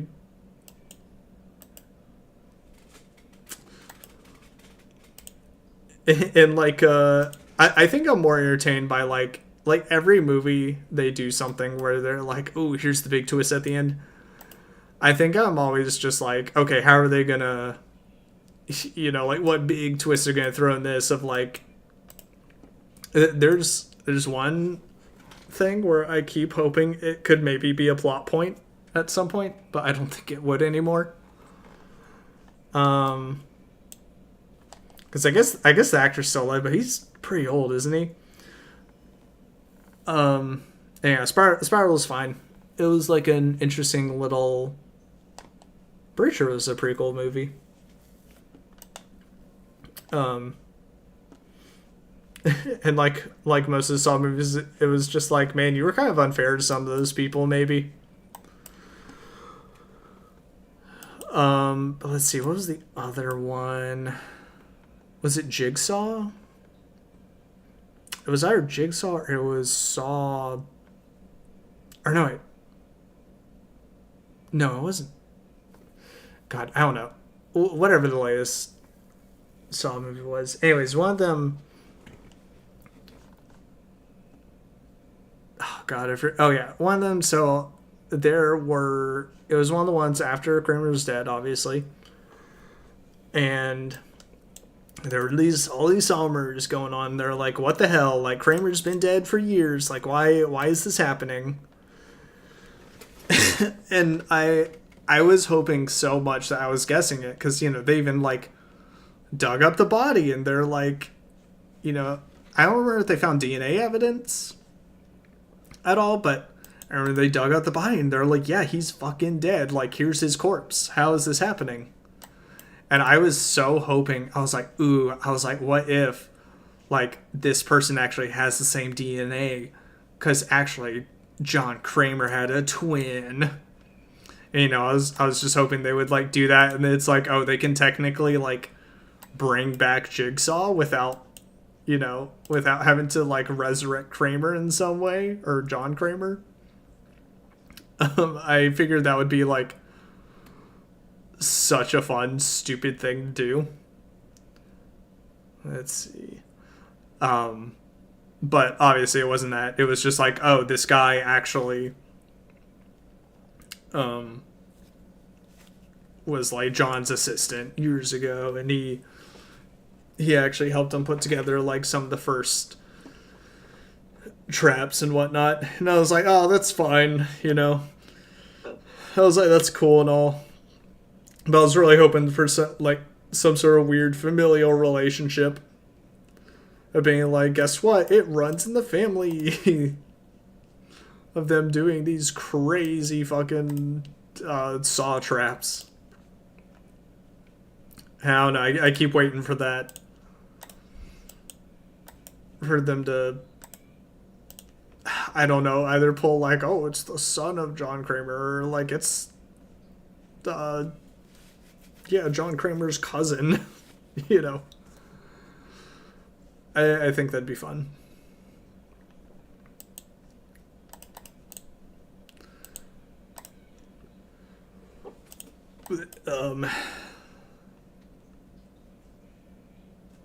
Alright.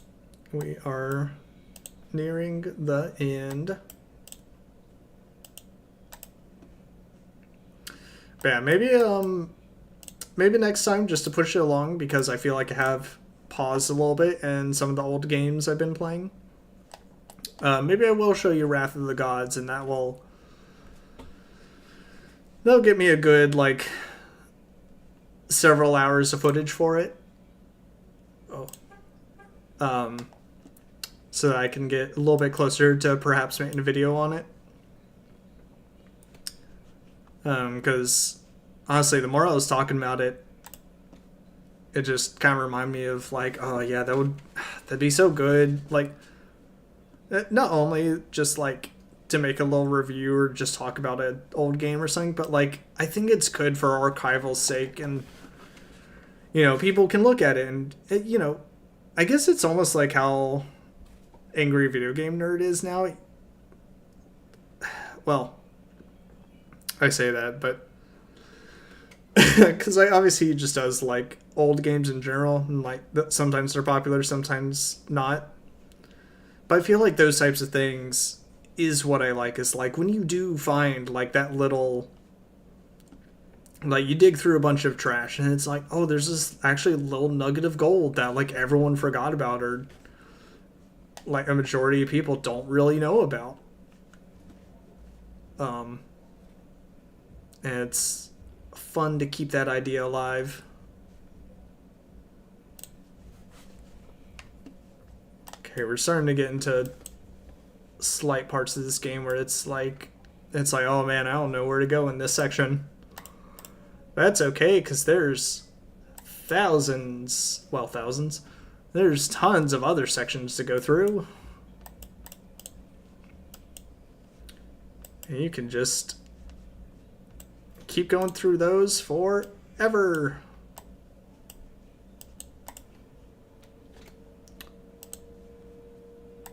Alright.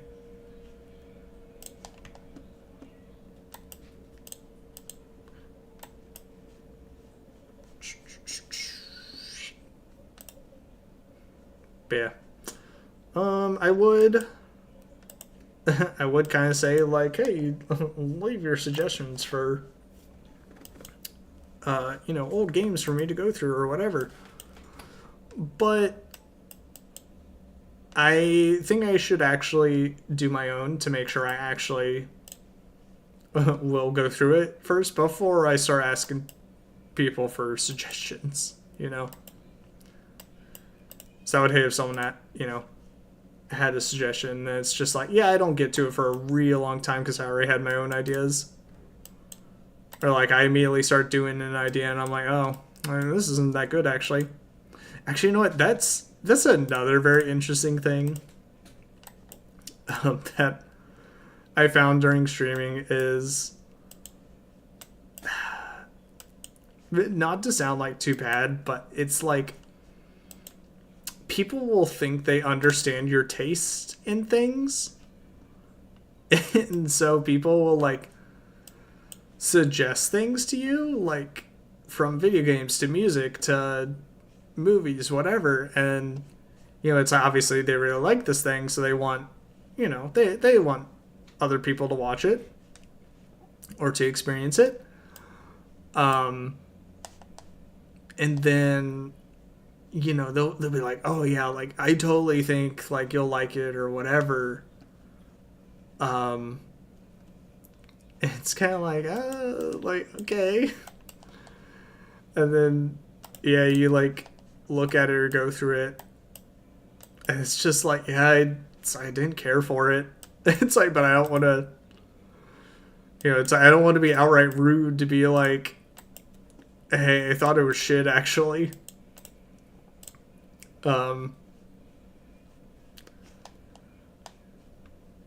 But that surprisingly, like, for me, not too often, but I feel like I also see it with other people. Of like, they'll do something and it's like, man, I feel like they did not care for that.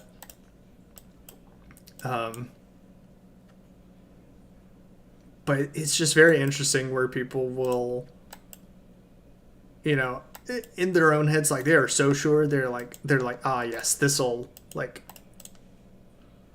totally, you'll love this thing. Or even things I see in other streams where people suggest like ideas of things or like stream ideas to do.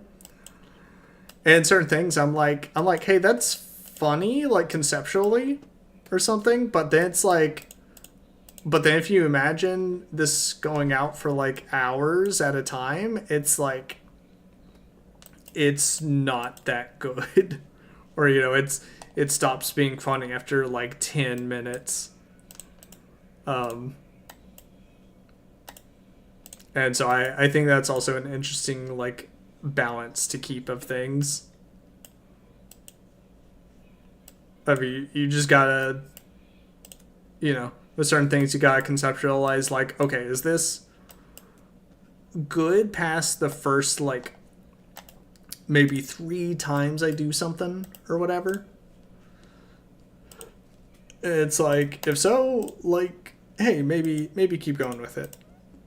If not, then it's like, maybe back to the drawing board on it. Oh shit. Oh shit, I messed up here somewhere. Oh, it's here. Okay, we're good. Sometimes a mistake can happen, like, say, like, way up here, and then that led to all these being correct, but then there's, like, something down here that's messed up. That also happens with this game. Oh yeah, right there. That's right, messed up.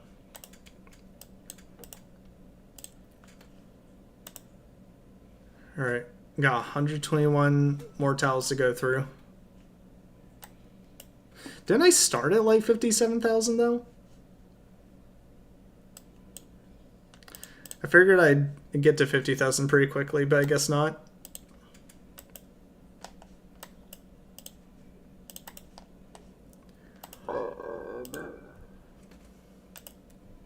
Ooh, obelisks.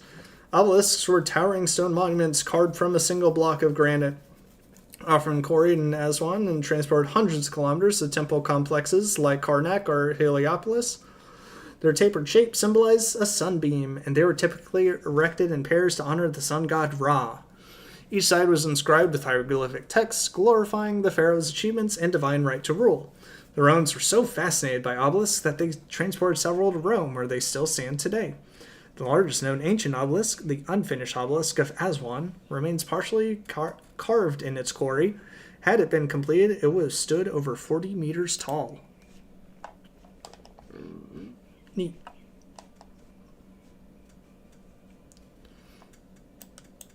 Alright, 96 tiles to go.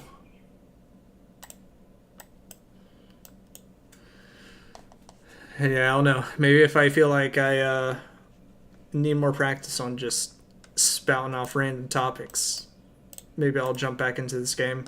Actually, they are literally... What day is it? In like... I think like 12 days or so. They're literally releasing another game just like this. And I'm like, shit. I'm like, I gotta catch up. Because I've been sitting on this game for like maybe a month or two. Even though I really enjoyed the last one. It's just like, what's nice about this is it's such a quick, like, oh, I can pull this up, I can do that, or I can finish this one section and then be like, okay, I'm done. I'm moving on to something else, you know? Like, not waste too much time. But at the same time, it can be a huge time waster because you just mindlessly are going through everything, and then before you realize it, you're like, oh, it's been hours later. Pyramidion. Atop many pyramids sat a Pyramidion, a miniature capstone that completed the structure. Often made of highly polished stone, such as granite or basalt, these sacred points were believed to catch the first rays of the sun, symbolizing the connection between the pharaoh and the sun god Ra. Some were coated in gold or electrum to reflect light brilliantly, although few survive. One spectacular example, found near the pyramid of Amenhotep III at Dashur, bears inscriptions and solar imagery. The Pyramidion embodies the spiritual and geometric perfection the Egyptians strove for in their sacred architecture. Which, now I think about it, God, can you imagine? You build this huge-ass pyramid for the pharaoh and everything. You get to the very top, where you have this thing that you need to set on it, and then it's like, oh shit, like it's not... it is not, like, perfectly built. Actually, now I think about it, that would be interesting, learning about the, all the mathematics they have to go through for just doing all that. Because it's gotta be crazy. Alright, let's see if I can finish up one more section.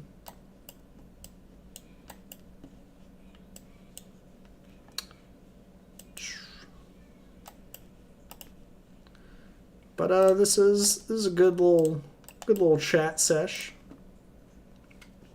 I think it goes to show that perhaps it's not impossible for me to quote unquote podcast, you know, for me to just spout about whatever. I think it's just difficult to separate myself whenever I'm playing a game that I have to, like, that I basically can realize, like, oh, I don't have to pay attention to this game, or I can just kind of like run this game on autopilot, and then I can talk about whatever, you know, or even breaking away from the game of being like, okay, like I've commented about the game or whatever, what I need to commentate about. It's like, and now I'm just, you know, if I ever catch myself narrating, I can just be like, okay, time to talk about a random subject. Because then it's just good, I mean, hell, I guess it is good podcasting material. You just set, I mean, it's not like I'm doing anything interesting, so it's not like anyone would have this, like, fully up or anything. Ah, shit. I fucked up somewhere here. But it is just nice to have something in the background that's not something that you need to be visually engaged with, I guess. Oh, where did I mess this up at?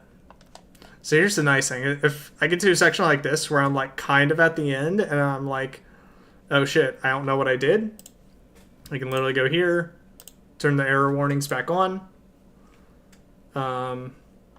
Okay, yeah, so this 4 is fucked up. And instead of trying to just clear the 4, which, yeah, Jesus, I put like 7 around it. Yeah, see, the 2 errors are still there, wherever they are. I can just say, clear errors. Okay, it was down here. And then I can turn it back off. So it's like, I'm kind of using it, but I just hate when it has the errors up top.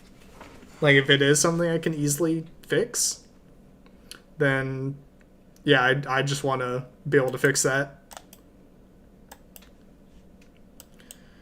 Alright, but let's finish up this section. I gotta do this, and then this part up here. Oh yeah, it also has a percentage. I don't think I showed it, really. Percentage for each section that you mouse over. So you can also tell how close you are to being done with that. So this, I have 25% about to go through. We can start here. Mark all that out. This is good. That goes there. That goes there. Mark that. Do that. Oops, that's not what I want. That's what I want. See, just easy mind-numbingness. All right. I don't know if the foreground has changed or not at all. It might do it like every 25% that you complete. But yeah, pretty good progress. But yeah, I'll probably end it there. Thank you to everybody that came by today. I appreciate you. You know, I would like to say next game, whatever, or next stream, whatever, but, you know what? Unfortunately, for now, it's got to be unpredictable. Because the schedules are erratic. And the future is unknown. So with that, I hope everyone has a good rest of their day or night. And I will see you next time. Goodbye, everyone.